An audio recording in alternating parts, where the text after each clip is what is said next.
नमस्कार विद्यार्थी मित्रांनो, मोटिवेशन अँड गायडन्स या यूट्यूब चॅनेलवर आपणा सर्वांचं मनस्वी स्वागत. T C T T, NET, SET, आरोग्यसेवक, तलाठी व इतर सर्व स्पर्धा परीक्षांमध्ये विचारले जाणारे शालेय पाठ्यपुस्तकांवर आधारित इतिहास विषयाचे महत्त्वाचे प्रश्न आपण पाहत आहोत. आज आपण मध्ययुगीन भारताचा इतिहास इयत्ता 7वी पुस्तकावर आधारित पाहणार आहोत. आज भाग 1 आपण पाहणार आहोत. चला तर पाहूया. प्रश्न पहिला, प्राचीन इतिहासाचा कालखंड कोणता? तर इसवी सन पूर्व 300 ते इसवी सन 8वे शतक. प्रश्न दुसरा, मध्ययुगीन इतिहासाचा कालखंड कोणता? तर इसवी सन 9वे शतक ते इसवी सन 18वे शतक. प्रश्न क्रमांक तिसरा, रोमन साम्राज्याचा शेवट कधी झाला? तर 5व्या शतकात झाला.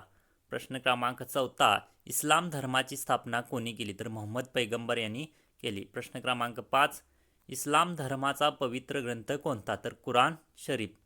प्रश्न क्रमांक 6, मोहम्मद पैगंबर यांचे वारसदार कोण? तर खलिफा.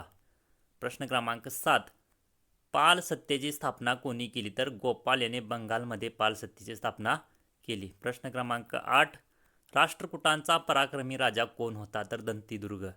प्रश्न क्रमांक 9, चोळ सत्तेचा संस्थापक कोण? तर विजयालय. प्रश्न क्रमांक 10, अल्लाउद्दीन खिल्जीचा सेनापती कोण होता? तर मलिक काफूर हा होता. प्रश्न क्रमांक 11, गहाडवाल सत्तेची राजधानी कोणती होती? तर कनौज ही होती. प्रश्न क्रमांक 12, परमार घराण्याचा संस्थापक कोण? तर कृष्णराज.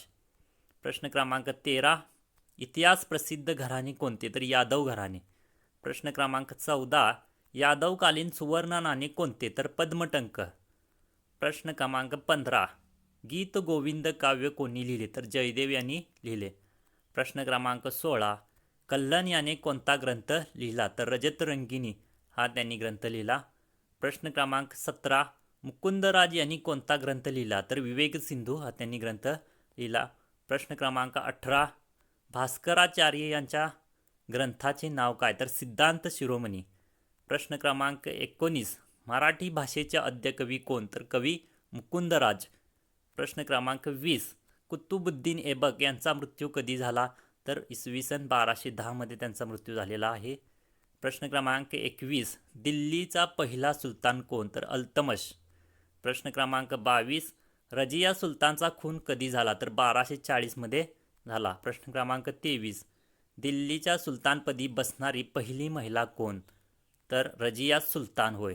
प्रश्न क्रमांक 24, बलबनचा मृत्यू केव्हा झाला? तर 1286 मध्ये झाला.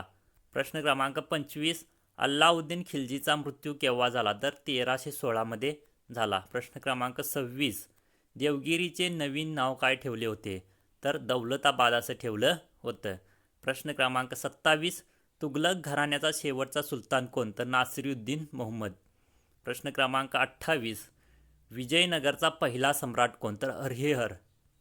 प्रश्न क्रमांक 29, विजयनगरची राजधानी कोणती होती? तर हम्पी ही होती. प्रश्न क्रमांक 30, कृष्णदेवराय विजयनगरचा गादीवर केव्हा बसला? तर इसवी सन 1509 मध्ये बसला. प्रश्न क्रमांक 31, कृष्णदेवराय यांचा मृत्यू कधी झाला? तर 1530 मध्ये त्यांचा मृत्यू झाला. प्रश्न क्रमांक 32, कृष्णदेवराय यांचे वर्णन कसे केले जाते? तर महान न्यायी राज्यकर्ता असं त्यांचं वर्णन केलं जाते. प्रश्न क्रमांक 33, बहामनी राज्याचा पहिला सुलतान कोण? तर असन गंगू बहामनी होय. प्रश्न क्रमांक 34, नायनार हे कोणत्या देवाचे भक्त होते? तर शिवभक्त होते. प्रश्न क्रमांक 35, आळवार हे कोणत्या देवाचे भक्त होते? तर आळवार हे विष्णू भक्त होते. प्रश्न क्रमांक 36, संत रामानंद यांचा शिष्य कोण? तर कबीर हे संत रामानंद यांचे शिष्य होते. प्रश्न क्रमांक 37, आसाममध्ये कृष्ण भक्तीचा प्रसार कोणी केला? तर शंकरदेव यांनी केला.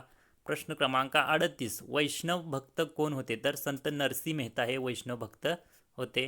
प्रश्न क्रमांक 39, सूरदास यांनी कोणते काव्य लिहिले? तर सूरसागर हे काव्य त्यांनी लिहिलं.